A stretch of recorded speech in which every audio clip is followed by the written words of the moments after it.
এই যে চিকেন ধুয়ে রাখা রয়েছে। আমরা আজকের বানাচ্ছি চিকেনের কালাভুনা। সাধারণত মাটনের কালাভুনাই বেশি হয়, কিন্তু মাটন তো সবসময় পেটের জন্য খাওয়া যায় না, তাই আমরা চিকেনের কালাভুনা বানাচ্ছি।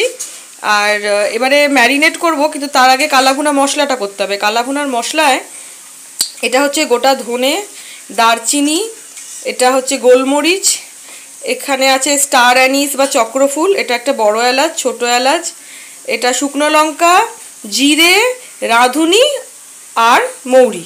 এগুলো সব শুকনো খোলায় ভেজে নিয়ে গুঁড়িয়ে ওই মশলাটা, কালাভুনার মশলাটা রেডি করব।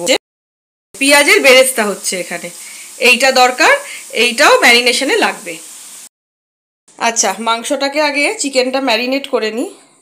ম্যারিনেশনে দেব হচ্ছে আদা রসুন আর একটু কাঁচা লঙ্কা বাটা, আর দেব হচ্ছে এই বেরেস্তাটা আর এই বেরেস্তার তেলটা। পড়বে হচ্ছে যে স্পেশাল আমরা কালাভুনার মশলাটা, এই যেখানে চলছে এই মশলাটা পড়বে। এই দিয়ে আমরা ম্যারিনেট করব, কিন্তু আমরা শুরুতে নুনটা ম্যারিনেশনে দেব না, ওটা পরে রান্নার সময় দেব। যা যা বললাম মাংসের মধ্যে ম্যারিনেশনের, আর তাছাড়া দিয়েছি হচ্ছে একটু কাশ্মীরি লঙ্কার গুঁড়ো আর হলুদ গুঁড়ো। কাশ্মীরি লঙ্কার গুঁড়োটা পরিমাণে কিন্তু একটু বেশি লাগবে, হলুদ গুঁড়োটা অল্প। এবার ম্যারিনেট করে ভালো করে আধ ঘন্টা রেখে দেবো। এবারে ভালো করে মাখিয়ে নিচ্ছি সব মশলাগুলো দিয়ে। আর এই লেগ পিসগুলোকে কি করেছি, এরকম চিড় লাগিয়ে নিয়েছি দুটো করে, হ্যাঁ, যাতে মশলাগুলো ভেতরে ভালো করে ঢোকে। আর সব কটা পিস কিন্তু এরকম ম্যাসাজ করে করে ডলে ডলে মশলাগুলোকে ম্যারিনেট করছি। আর এইগুলো সব মাখানো, যা যা দেখালাম আগে, সেগুলো মাখানো হয়ে যাওয়ার পরে লাস্টে এই যে বেরেস্তাটা করেছি এটাও দিয়ে দিচ্ছি ম্যারিনেশনেই।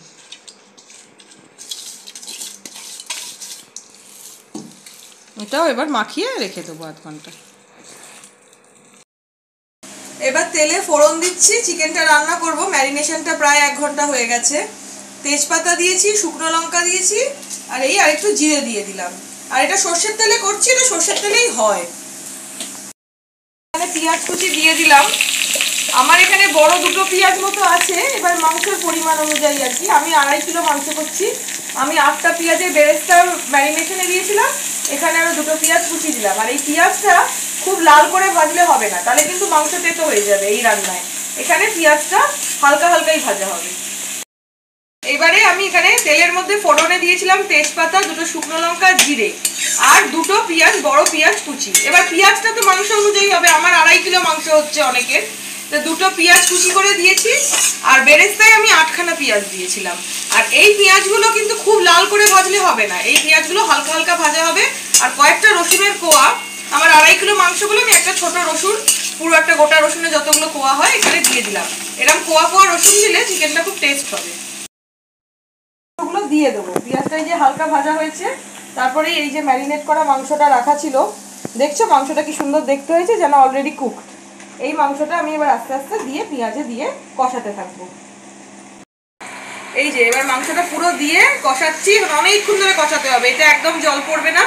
আর এখন আমি নুনটা দিয়ে দিয়েছি, আমি বলেছিলাম ম্যারিনেশনে নুন দিইনি, এইবারে কষাবার সময় আমি মাংস দিয়ে একটু নুন দিয়ে দিয়েছি, পরিমাণ মতো আর কি, যতটা লাগবে এতটা মাংসে দিয়ে আমি কষাচ্ছি। এবার শুধু কষাতেই থাকবো, ঢাকা দেবো, কষাবো, এইভাবেই মাংস সেদ্ধ হওয়া অবধি চলবে, জল কিন্তু পড়বে না।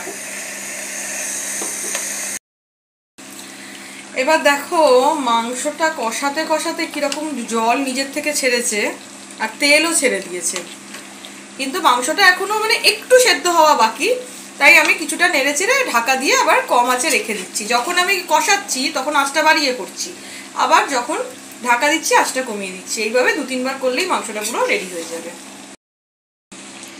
এই তো মাংসে পুরো তেল ছেড়ে দিয়েছে, মাংস সেদ্ধ হয়ে গেছে।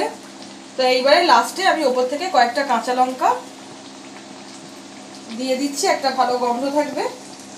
মাথাগুলো জাস্ট একটু এরকম ছোট্ট করে ফাঁক করে দিয়েছি, করে দিয়ে দিচ্ছি, এই 6-7টা, ব্যাস হয়ে গেছে। এবারে আমাদের ডাল। এই রেসিপিটা চেষ্টা করে দেখো কিন্তু সবাই।